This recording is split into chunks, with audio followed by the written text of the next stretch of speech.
Por allá el equipo de Vamos por la Historia se encuentra en el frontis del Tribunal Constitucional. Vamos a iniciar nuestro recorrido en unos minutos por la Casa de Pilatos. Casa de Pilatos que fue edificada a fines del siglo XVI y que actualmente, desde el año 1996, forma parte del Tribunal Constitucional. Así que vamos a prepararnos para este recorrido.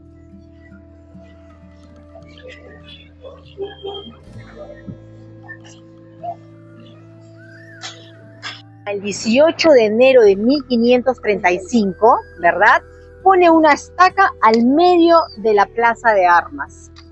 Y luego empieza a repartir los terrenos, especialmente en la primera manzana, que se los otorga ¿a quién? A conquistadores, familias nobles y a iglesias, a órdenes religiosas. Pues bien, una vez que ha repartido las tierras, aquí nos damos por enterado que esta tierra fue entregada al capitán Jaraba.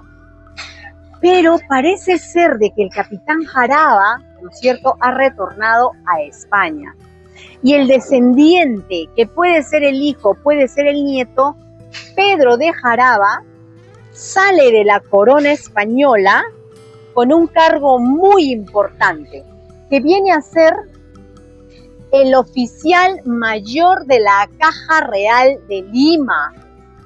Con tremendo cargo sale por recomendación justamente de, ¿no es cierto?, de la corona española. En realidad vendría a ser el que controlaría el dinero, ¿verdad? En este caso sale con ese cargo de confianza. Yo les pregunto a ustedes, ¿quién tendría mayor poder, el virrey o Pedro de Jaraba? Don Pedro, ¿verdad? El Velarde del siglo XVI. Y viene con ese poder de confianza a ocupar la tierra de su antecesor. Y en este caso construye la casa para 1590. Estamos hablando siglo XVI efectivamente, donde la ha construido en la fachada de piedra y alrededor la casa está hecha de los muros más o menos de 60 centímetros de ancho de quincha y adobe, lo que ha permitido que la casa, como es antisísmico, ¿no es cierto?, la quincha y el adobe, nunca se haya caído con ningún terremoto. Pues bien, vamos a analizar esta preciosa fachada. La fachada aquí está mostrando el poder de esta familia. Y tenemos el escudo de la familia Jaraba por la mano derecha y el escudo de la familia Esquivel por la mano izquierda. Dice el refrán: en España reinaba el rey, en Lima el virrey y en el Cusco los Esquivel. La pregunta del siglo: si los Esquivel están en el Cusco, ¿qué hace un escudo de Esquivel aquí en Lima? Lo que ocurre cuando dos familias poderosas se unen. La hija de Pedro de Jaraba se casa con un caballero Esquivel. Se unen dos poderosas familias, por lo que a esta casa se le empieza a denominar por 200 años la casa principal. Así tenemos, analizando los escudos. Estos escudos de armas fueron entregados, ¿no es cierto?, a esta familia, no porque hayan conquistado el Tahuantinsuyo. Estos escudos han tenido que ser entregados mucho antes. ¿Por qué lo decimos? Fíjense ustedes, debajo del escudo hay unas puntas de espada, ¿lo ven? Y encima del escudo como una especie de corazón invertido enarbolado, que viene a ser la flor de lis estilizada. Hacen esta vertical, es decir, la espada cruza el escudo, ¿verdad? Claro. Lo atraviesan. Y luego tenemos aquí que traten de hacer una cruz. Aparece una línea horizontal donde en los extremos es como si fuese un mango de taza, dos juntos, y al medio sale una hojita. Esa es la flor de lis de perfil. La flor de lis de frente, ya como la vemos en ramo, aparece justamente dentro del escudo de la familia Esquivel. La flor de lis es un elemento de la nobleza, no cabe duda. Pero la cruz que estamos viendo, esa cruz viene a ser de la Orden de Santiago de Compostela. Es decir, ese tipo de cruz ha sido otorgado por el rey a esta familia casi como 200 años antes de que se conquiste este Tahuantinsuyo. Por eso son familia de confianza. ¿Por qué? Porque han cuidado el camino de Santiago de Compostela contra los musulmanes. Definitivamente, por eso el cargo de confianza de oficial mayor de la Caja Real de Lima. Pues bien, vamos a conocerla por dentro. Al frente, escaleras también de 1590. Ustedes pueden ver el desgaste que tienen justamente las escaleras, porque son de 436 años de antigüedad. Tenemos estas columnas de piedra arenisca que también son de 1590 y le están dando soporte a estos arcos de estilo mudéjar, es decir, de estilo árabe. Estamos frente al patio más español de todo Lima y además el más andaluz y además donde han vivido las familias más importantes del virreinato del Perú y también importantes en la época de la República. Vengan por aquí, por favor. Vamos a conocer justamente qué familias importantes vivieron aquí. Pedro de Jaraba, para construir la casa, ¿de dónde sacó los materiales? Todo lo que había sobrado de la iglesia de San Francisco, porque la iglesia de San Francisco fue una de las más ricas iglesias, ¿no es cierto?, que se construyeron en el virreinato del Perú, todas las piezas, los materiales que habían sobrado los compra Pedro de Jaraba por muy poco precio. Y en este caso tampoco paga flete. Construye porque está aquí justamente al frente, construye la casa y por ese motivo tenemos aquí los azulejos sevillanos de la iglesia de San Francisco, que lo vamos a ver. 1746, 28 de octubre, el gran terremoto. Ese terremoto del 28 de octubre surgen dos creencias, la del Señor de los Milagros y la del Señor del Mar en el Callao. Este terremoto de 1746 fue súper destructivo, fue de 9 grados, 4 minutos tembló la tierra y a las 10 de la noche, 20 minutos después, salió el mar, 3 kilómetros de distancia hasta la Cruz de Constanzo, que es más o menos a la altura del cementerio Baquijano y Carrillo, y por arrastre todo el mar desaparece el Callao. Las casas en Lima se cayeron también y se dice que solamente sobrevivieron 5 casas. Una de las que se quedó de pie fue esta casa que no sucumbió al terremoto, pero sí se hizo daños de rajaduras en el traspatio y en el segundo piso. Por esa razón es que se hace una primera reconstrucción de la casa a mediados del siglo XVIII. El balcón original de 1590 se cayó para 1816, pero está registrado así gracias a una denuncia que le hizo la inquilina a Micaela Bravo. Señora, ¿cómo puede ser posible que el balcón se haya caído cuando me está rentando la casa? La denuncia está fechada para ese año. 1940, este otro terremoto en Lima, 8.2, 1 minuto y medio, del 24 de mayo a las 11:35 de la mañana. En este caso, la casa tampoco se cayó, se mantuvo de pie. Por esa razón la alquilan del 41 al 50. En el 63, el gran arquitecto Héctor Velarde, el mejor arquitecto del Perú y del mundo. Imagínense que el gobierno francés, después de la Primera Guerra Mundial, le pide a Héctor Velarde hacer estudios de cómo recuperar las casonas del norte de Francia. El gobierno peruano no se quedó atrás, lo llama, es peruano, y le pide que haga una restauración de la casa. El balcón que ustedes ven afuera viene a ser el balcón que fue justamente restaurado para 1963 por Héctor Velarde. 1972, la casa es considerada monumento histórico, luego es considerada patrimonio cultural de la nación, y como Lima y el RIMA son patrimonio cultural de la humanidad, esta casa también forma parte del patrimonio cultural de la humanidad. 1996 es sede del Tribunal Constitucional. Pero ustedes pueden ver, dice Casa de Pilatos, Casa de Pilatos, Casa de Pilatos, Casa de Pilatos y Casa de Pilatos. La casa es conocida como la Casa de Pilatos. ¿Por qué? Les voy a explicar por aquí. Pasen, por favor.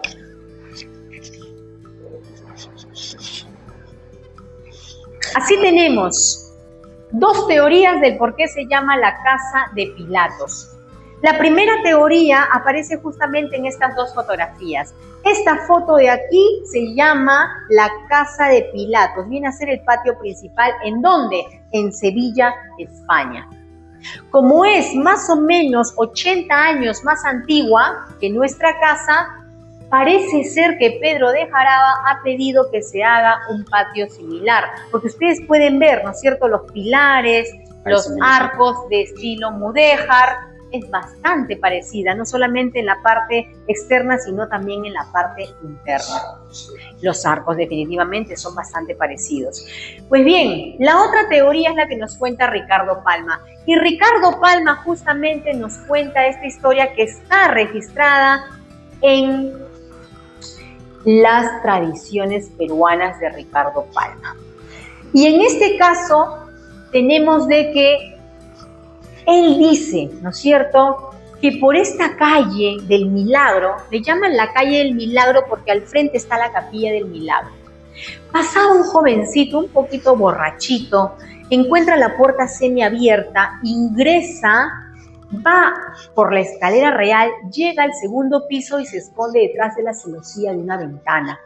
Observa a un hombre que está hablando, que viene a ser Manuel Bautista Pérez, rico mercader portugués que además de ser judío era el rabino de la sinagoga de los judíos. Lo estaban escuchando 100 correligionarios judíos, cuando de pronto él se queda callado y los judíos pasan en una fila frente a un Cristo de madera de tamaño natural y empiezan a castigarlo con ramalazos. Manuel Bautista Pérez no hizo nada por defender al Cristo de madera. Y la gente se enteró y lo empiezan a llamar Pilatos por no haber defendido a Cristo, al Cristo de madera. Pero además, como vivía en esta casa en alquiler, le empiezan a llamar a esta casa la Casa de Pilatos. Pero recordemos que había un jovencito que había visto toda la escena. Sale asustado por la puerta, misma puerta que ingresó, y se dirige hacia el Tribunal de la Santa Inquisición, que está al costado del Congreso. Los inquisidores dominicos vienen, los apresan a todos, les hacen un juicio de 3 años. Al final de los 3 años determinan que tiene que ser quemado vivo Manuel Bautista Pérez, 10 masones y 50 judíos. Al final de toda esta historia viene a decir Ricardo Palma: parece ser que este tipo de sentencias solamente le ocurre a los judíos ricos, porque a los judíos pobres nadie los mira y nadie los toca. Pues bien, vamos a pasar a ver las pinturas. Son el barroco. Los orígenes del barroco son justamente en el siglo XVI, ¿verdad? Pero nuestros indígenas empiezan a pintar en el siglo XVII y en el siglo XVIII. En 1970 nosotros llevamos nuestras pinturas ¿a dónde? A Europa. ¿Para qué? Para que nos reconozcan como barroco. ¿Qué es lo que ocurrió? En Europa nos dijeron que esto no era barroco. ¿Por qué? Porque tiene elementos indígenas. Pues no importa, es nuestro barroco peruano. Así vamos a analizar esta pintura. Esta pintura, un rosario en la mano de la Virgen, es siempre la Virgen del Rosario. Y en este caso viene a ser, ¿no es cierto?, la Virgen del Rosario, donde les pido a ustedes si pueden identificar dónde están los elementos indígenas. Las flores. Por ejemplo, ¿no es cierto? En este caso, aquí tenemos plumas, tenemos posibles diseños de serpientes, Tenemos el aura, que debería ser un hilo amarillo o blanco, está lleno de flores. El pelo de la Virgen está adornado como las ñustas indígenas. Y en este caso tenemos además que la Virgen y el Niño Jesús tienen una corona del mundo europeo, pero encima de la corona, plumas, como la mascaipacha del Inca, que era el símbolo justamente del supremo poder del Inca sobre el mundo andino. Y en este caso se le ha otorgado a la Virgen y al Niño Jesús el supremo poder del mundo andino. Pintura original del siglo XVIII, pintura original del siglo XVII. Esta pintura está en calidad de préstamo del Banco de Crédito del Perú. Y en este caso tenemos le han pedido a los cusqueños pintar a un español que protege la Sagrada Eucaristía, pero además le está pinchando ¿a quién? A un musulmán, para que, como está convertido al cristianismo y se llama moro, también proteja a la Sagrada Eucaristía. Vengan por aquí, por favor.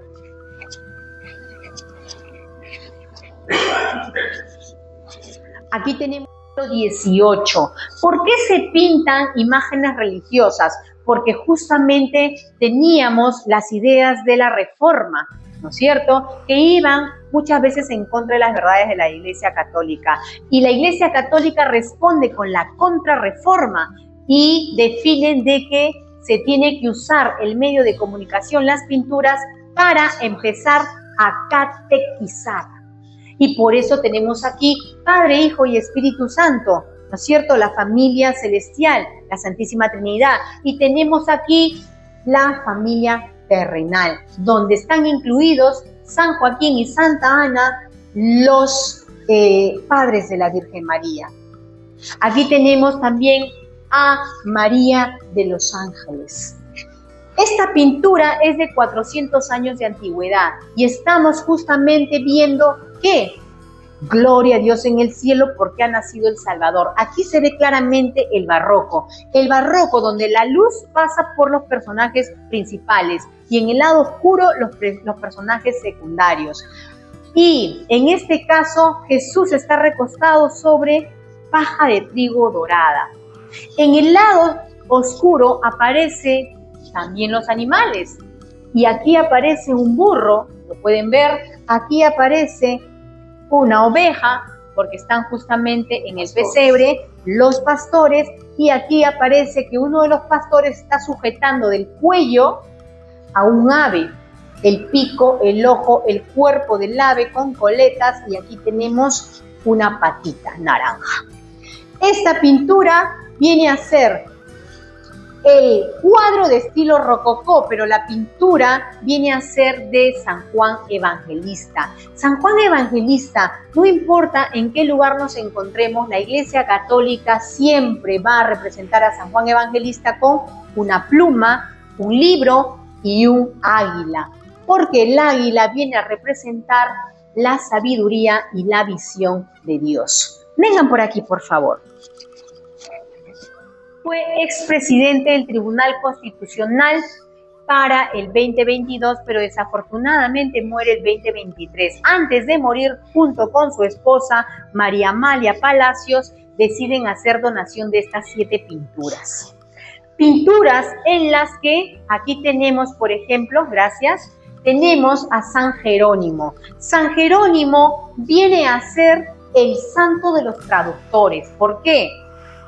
Porque la Biblia estaba escrita en el hebreo y en el griego, y él fue el que tradujo la Biblia del griego y del hebreo al latín. Él fue el que escribió la famosa Vulgata Latina. Además es considerado doctor de la Iglesia. Fíjense esta pintura. Esta pintura viene a ser el Señor de los Temblores de Cusco. Para el siglo XVII y el siglo XVIII, ¿no es cierto?, le habían ordenado a los indígenas no pintar elementos indígenas sagrados.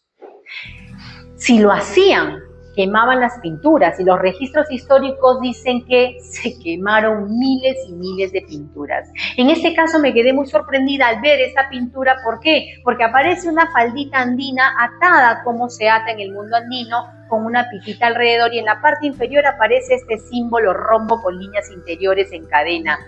Viene a ser, exacto, viene a ser un símbolo sagrado andino. Durante los incas y antes de los incas, ¿qué pasó? ¿Los obispos no lo vieron? No se quemó la pintura. Y gracias a Dios que no se quemó, porque ahora podemos disfrutar nosotros de ver esta preciosa pintura.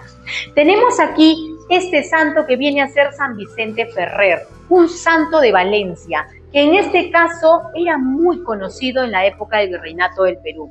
Y en este caso es considerado el santo del Apocalipsis, porque Jesús le mostró cómo iba a ser el juicio final.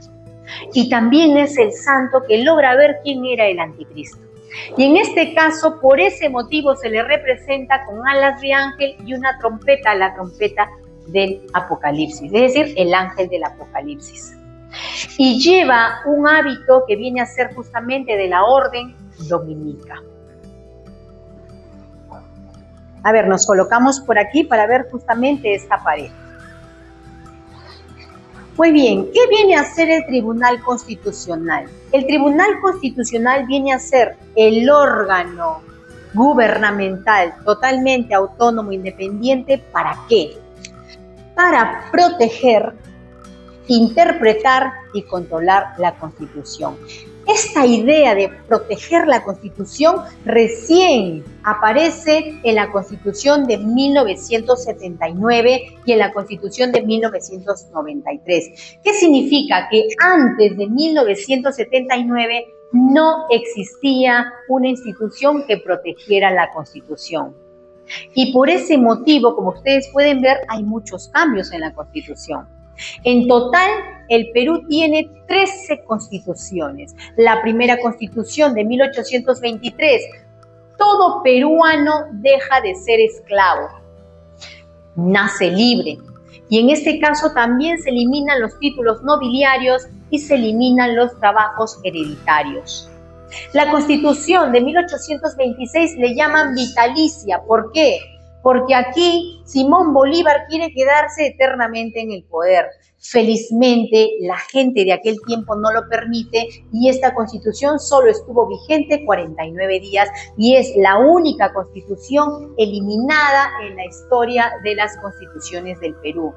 1828, tenemos a José de la Mar, que viene a ser de nacimiento en Cuenca, ecuatoriano, que establece justamente los 3 poderes del Estado.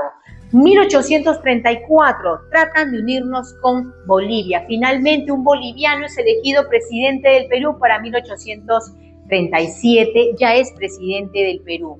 Y establece la Confederación Perú-Boliviana. Pero 2 años después se vuelve a cambiar la Constitución. Y en este caso le denominan restauradora. ¿Por qué? Porque aquí está Agustín Gamarra, cusqueño de nacimiento, que nos separa de Bolivia.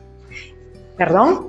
Y así tenemos que en 1856 se encontraba como presidente provisional Ramón Castilla. Y en este caso, esta Constitución del 56 es redactada por un abogado cajamarquino en un 90%. Viene a ser José Gálvez, héroe del combate del Callao. Combate del 2 de mayo de 1866 que sella la verdadera independencia de todo Sudamérica contra España. Esta guerra tenemos justamente como héroe a José Gálvez, que muere en la Torre de la Merced en Chucuito, en el Callao.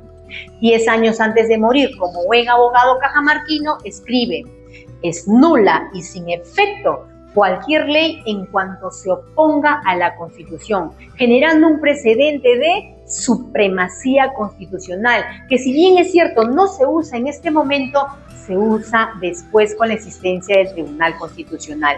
Para 1979 tenemos esta Constitución que se denomina la Constitución de los Derechos Humanos. Aquí es 1979, después de la Segunda Guerra Mundial, porque después de la Segunda Guerra Mundial se crean las Naciones Unidas y en las Naciones Unidas justamente se plantean los derechos humanos. Y por ese motivo, ¿no es cierto?, tenemos que actualizar la información y por ese motivo se llama la Constitución de los Derechos Humanos. Además, en esta Constitución se crea el TGC, Tribunal de Garantías Constitucionales. Y en este caso, la idea de proteger la Constitución surge de la región Arequipa y el modelo viene a ser el modelo español. 1990 sale elegido presidente del Perú Alberto Fujimori. 1992 autogolpe de Estado. 1993 se aprueba la Constitución que está vigente hasta la actualidad y en esta Constitución se crea el Tribunal Constitucional. Los personajes que se encuentran aquí vienen a ser expresidentes del TGC, Tribunal de Garantías Constitucionales, que ocupan las presidencias desde el 82 hasta el 92. Para sorpresa mía, cuando los estaba estudiando, vi que justamente ninguno era de Lima. Así tenemos al doctor Eguren de la región Iquitos, al doctor Corso de la región Arequipa, al doctor León Seminario de la región de la región Piura, al doctor Silva Salgado de la región Lambayeque y al doctor Mario Peláez Bazán de la región Amazona. Y finalmente al doctor Centurión Vallejo de la región Cajamarca. Vengan por aquí. 1993. Bueno, estamos con Alicia Cueva, quien ha tenido a bien realizar el recorrido por las instalaciones de este espacio tan emblemático que desconocíamos y hemos quedado sorprendidos. Vamos a compartir ahora por el programa Vamos por la Historia. Muchas gracias, Alicia, por el tiempo que te has tomado para este recorrido. Por favor, invita a los ciudadanos, a los vecinos de Lima, a los turistas, a que puedan visitar este espacio y a las bondades que presenta. Bueno, en realidad muchísimas gracias a ustedes por la paciencia, ¿no?, de haberme escuchado. Vamos por la historia. Y en este caso realmente los invito a todos a visitar esta casa que viene a ser, estamos justamente en el patio más antiguo de la ciudad de Lima. Y viene a ser la casa en la que ha vivido las familias más nobles del Virreinato del Perú. Los invito a venir, tanto a visitantes nacionales como extranjeros. Y en este caso los horarios vienen a ser de lunes a viernes, 8:30 de la mañana a 5 de la tarde, y los sábados 8:30 de la mañana hasta la 1 de la tarde. Todos son bienvenidos y por el momento soy la única guía del lugar. ¿Cuánto tiempo toma el recorrido? El recorrido normalmente toma 35 minutos, pero sí hay preguntas en el camino. A veces nos podemos extender hasta unos 45 minutos, ¿no es cierto?, tal vez 50 minutos. La idea en realidad es conocer y disfrutar. Y esta casa justamente que viene a ser denominada la Casa de Jaraba, la Casa de Pilatos, la Sinagoga de los Judíos, es un museo que justamente forma parte de la proyección social y cultural y de turismo del Tribunal Constitucional, y que en este caso los está esperando con los brazos abiertos a todos a visitar esta casa que se encuentra en Lima. Sin costo, sin reserva.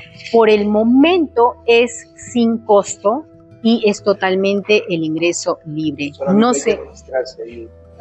Claro, tanto el servicio de guiado como el de ingreso es totalmente gratuito. Y solamente hay que registrarse y traer el DNI. Nada más. Perfecto. Muchísimas gracias, Alicia. No, gracias. A ustedes, gracias. Vamos por la historia. Muchísimas gracias.